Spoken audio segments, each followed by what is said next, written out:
Prepárate para sumergirte en las profundidades más oscuras del iceberg del gnosticismo, donde la realidad se disuelve y el conocimiento prohibido se revela. Si aún no has seguido las capas anteriores, no pierdas el tiempo, el viaje completo está disponible en la lista de reproducción indicada en la descripción. Este es un proyecto personal, una construcción única que puedes explorar en detalle en mi sitio web, el enlace también está debajo. Ahora, sin embargo, ha llegado el momento de afrontar el quinto nivel, el abismo. Aquí el gnosticismo deja de ser una simple búsqueda de verdades ocultas y se convierte en una batalla cósmica, donde incluso la iluminación puede ser una trampa. Ya no cuestionamos el dogma ni la historia antigua. Estamos desafiando la naturaleza misma de la existencia, preguntándonos si algo que percibimos es, de hecho, real. Antes de continuar, un recordatorio: si te fascina este tipo de contenido, no dejes de darle me gusta, suscribirte y activar la campanita.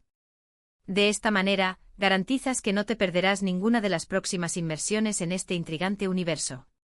Sigamos adelante. Comenzamos con la triple protonoia, uno de los textos más enigmáticos de la biblioteca Nag Hammadi. En él, una figura femenina divina asume el papel central en el camino espiritual y la redención. Es un escrito setiano gnóstico donde Barbele, la primera emanación de lo divino, habla en primera persona.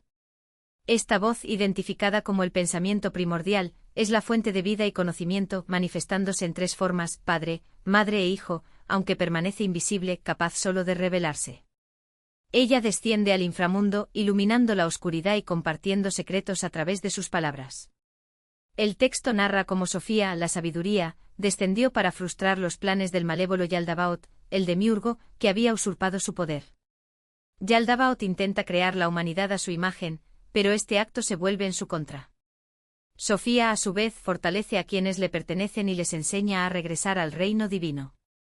En un segundo descenso, la voz, ahora descrita como la palabra inmutable, aparece primero en forma masculina y luego femenina, enfatizando su naturaleza andrógina. El texto revela que este mundo de ilusiones llegará a su fin, dando paso a una realidad eterna e inalterable. Las fuerzas de este mundo se sienten perturbadas por la voz, pero no la reconocen. El orador, que encarna tanto a la madre como al padre, ofrece iluminación, entronización y bautismo a quienes escuchan y aceptan su llamado. Revela que siempre ha estado escondido dentro de cada ser, otorgándoles el soplo del Espíritu Santo y haciendo accesible el conocimiento divino a quienes lo buscan. En el descenso final, la voz es descrita como la palabra de la voz inefable, la luz que emana del discurso de la Gran Madre. Ella revela misterios al lector, llamándolo hermano o hermana, y afirma haber venido 3 veces, primero como palabra, luego como palabra y finalmente como luz. El orador le otorga al lector los 5 sellos sagrados, un ritual bautismal central para el gnosticismo setiano. En una imagen poderosa, declara que cargó al lector y lo rescató de la cruz, llevándolo de regreso a la casa del Padre, una clara referencia a la interpretación mística gnóstica de la crucifixión. El texto finaliza con la promesa de que los 5 sellos morarán dentro del lector, garantizando su conexión eterna con lo divino. Luego llegamos a la idea de que Jesús era un ser de forma mutable. Esta concepción aparece en los Hechos de Juan, uno de los textos cristiano-gnósticos más peculiares de la antigüedad. A diferencia de los evangelios canónicos, esta obra presenta a Jesús como una entidad etérea y fluida, capaz de cambiar su apariencia según sea necesario. Esta visión se alinea con el docetismo, la creencia de algunos grupos gnósticos de que Jesús solo parecía tener un cuerpo físico siendo, de hecho, una entidad puramente espiritual. En los Hechos de Juan, la gente ve a Jesús de diferentes maneras. A algunos les parece un hombre joven, a los demás como un anciano. En determinados momentos no es más que un rayo de luz o una presencia intangible. Su forma se adapta al observador, reforzando la idea de que su verdadera naturaleza trasciende la realidad material. Incluso hay un pasaje donde Joao lo ve en varios lugares al mismo tiempo. Uno de los pasajes más intrigantes es la versión gnóstica de la crucifixión. Como probablemente puedas imaginar, Jesús en realidad no fue crucificado.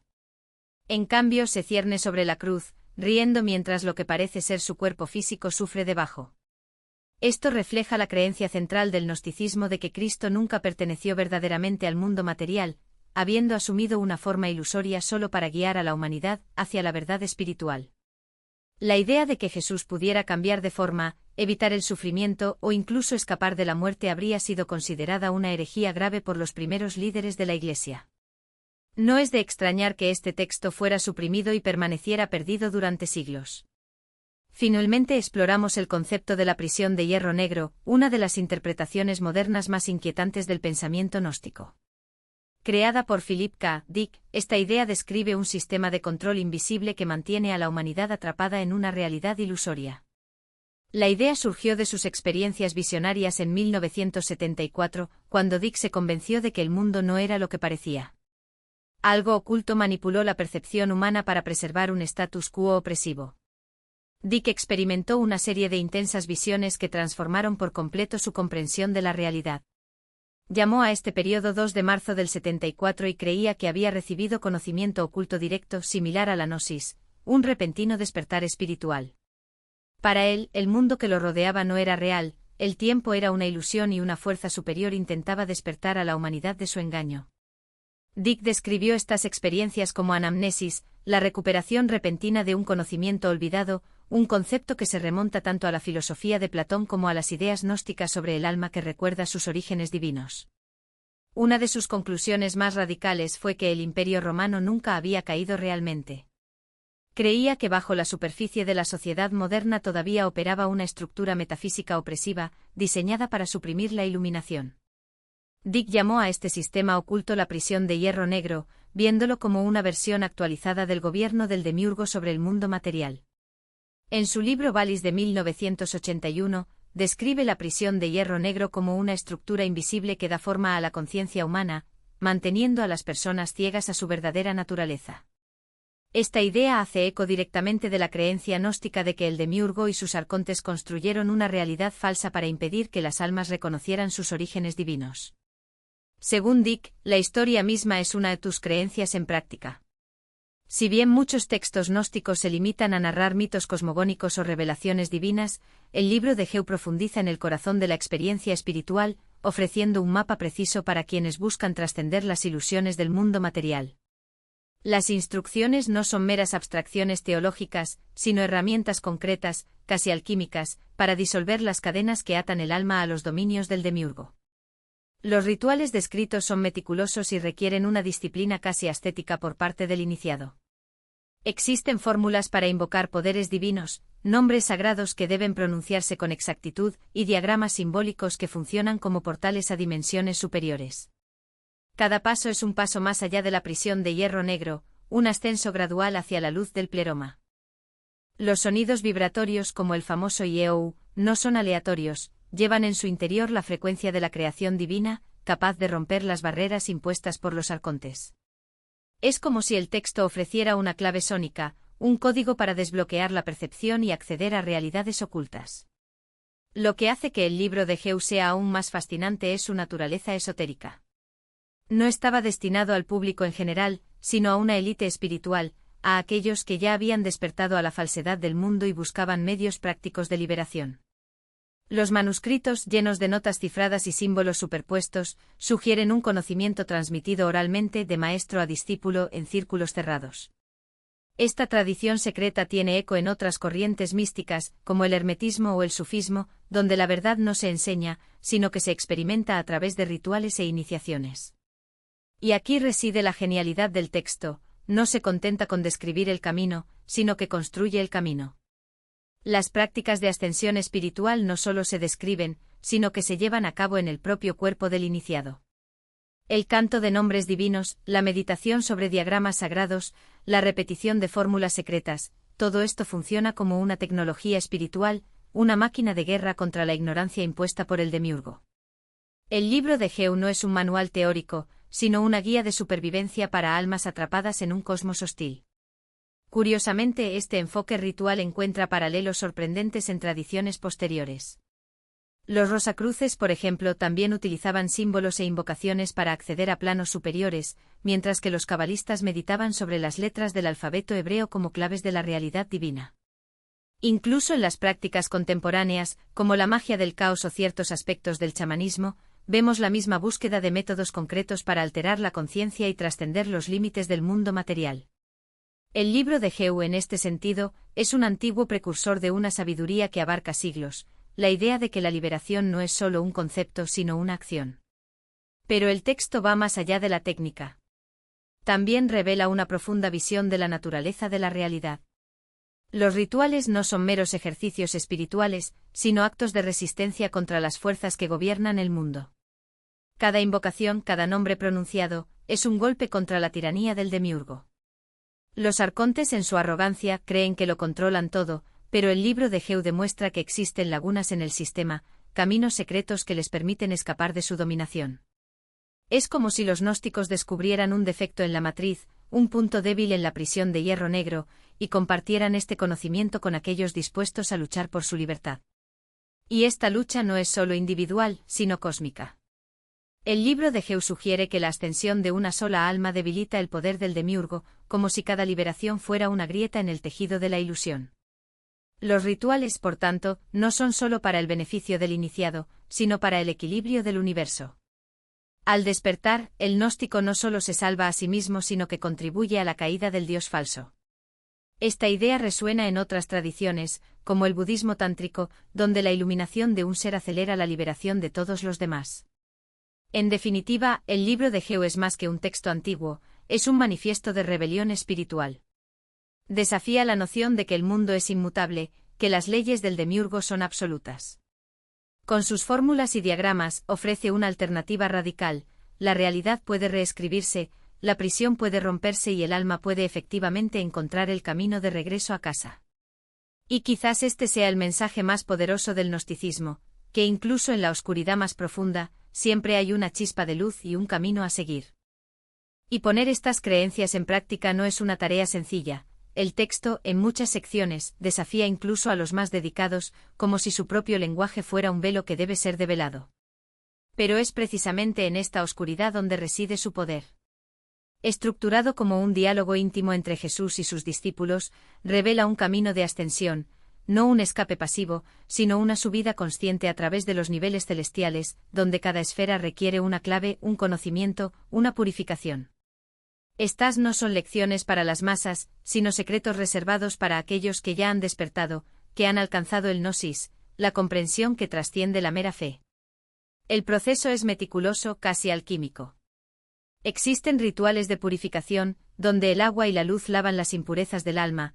Hay instrucciones precisas para navegar por los cielos, como un mapa estelar para el espíritu, y sobre todo, existe un sistema de contraseñas y sigilos, palabras sagradas que deben pronunciarse en el momento de la muerte para engañar a los arcontes, los guardianes de la oscuridad. Estos símbolos y nombres divinos no son meros adornos, son armas espirituales, herramientas para desarmar los mecanismos del aprisionamiento material. ¿Y lo más fascinante? La salvación no depende solo de comprender la verdad, sino de dominarla, de memorizarla como un código que libera. Esta idea tiene eco en otros textos gnósticos, como la Pistis Sophia y el Apócrifo de Juan, donde conocer los nombres secretos de Dios es la única manera de atravesar las puertas celestiales sin ser detenido. Y luego aparece el libro del Gran Espíritu Invisible, también llamado el Evangelio de los Egipcios, un texto que no se ocupa del demiurgo ni de la corrupción del mundo, sino de lo que existió antes de él. Aquí la narración se remonta al comienzo absoluto, donde el Dios verdadero habita en un estado de conciencia pura, más allá de cualquier forma, nombre o limitación humana. El Gran Espíritu Invisible es lo innombrable, lo incomprensible, la fuente de la que emanan todas las cosas, no como materia, sino como luz, pensamiento vivo, inteligencia divina. Estas emanaciones forman los eones, una jerarquía celestial de seres perfectos, inmersos en una armonía eterna, al margen del mundo ilusorio que aún no había sido creado. Pero la perfección no dura. En algún momento aparece un ser inferior, rompiendo el equilibrio y comenzando la caída. Es el momento en que la materia se forja, no como una creación divina, sino como un error, como una distorsión. El libro del Gran Espíritu Invisible lo deja claro: el mundo material no solo es imperfecto, es falso, una sombra de lo que debería haber sido. ¿Y la única salida? El despertar. Recordando quiénes somos realmente, de dónde venimos. No hay redención en la fe ciega ni en la obediencia, sino en la gnosis, en el conocimiento que quema las ilusiones y reconecta el alma con su origen luminoso. Este texto es más que una cosmología, es un manifiesto de la memoria divina, un recordatorio de que nuestra verdadera naturaleza no pertenece a este mundo, sino a la realidad oculta que lo trasciende. ¿Y si los arcontes no fueran solo guardianes cósmicos, sino algo aún más siniestro? En la visión tradicional, son los tiranos del mundo material, sirvientes del demiurgo que mantienen aprisionadas las almas. Pero en las interpretaciones modernas, especialmente aquellas influenciadas por Philip K. Dick y la psicología junguiana, los arcontes adoptan una forma aún más peligrosa: parásitos del pensamiento. No existen simplemente ahí afuera como entidades mitológicas, operan dentro de la mente humana, infiltrándose en percepciones, emociones y sistemas de creencias para perpetuar la esclavitud espiritual. El mayor truco del demiurgo no fue crear el mundo físico, sino construir una prisión psicológica. Estas fuerzas actúan a través del miedo, la división y las narrativas falsas que nos mantienen atrapados en ciclos de sufrimiento. Philip K. Dick, en sus escritos posteriores, describió a los arcontes como parte de un sistema de control global, manipulando la historia a través de la religión, la política y los medios de comunicación para mantener a la humanidad en un estado de servidumbre mental. Desde una perspectiva junguiana, podrían verse como complejos autónomos del inconsciente colectivo, fuerzas ocultas que refuerzan la ilusión y resisten la transformación personal. Algunas tradiciones esotéricas van más allá y afirman que los arcontes son entidades reales, habitantes de planos dimensionales superiores, que influyen en la conciencia humana de manera casi imperceptible. Esta visión se alinea con ciertas corrientes gnósticas y ocultistas que describen la posesión, la interferencia psíquica y la manipulación de los pensamientos como fenómenos tangibles. Ya sea como fuerzas simbólicas o parásitos literales, los arcontes pasan de ser meros carceleros cósmicos a agentes activos de ceguera espiritual, arquitectos de una realidad que nos hace olvidar de dónde venimos y de qué somos capaces. Y así cerramos otra capa de este viaje. Pero la inmersión está lejos de terminar. Todavía quedan misterios por desentrañar, verdades que desafían incluso las concepciones más atrevidas. ¿Qué te pareció esta inmersión? ¿Cuál de estos temas resonó más profundamente? Tus reflexiones son parte esencial de esta búsqueda. Y mientras nos preparamos para descender aún más profundamente, recuerde, la verdad no se revela a quienes esperan, sino a quienes se atreven a cuestionar. Hasta la próxima.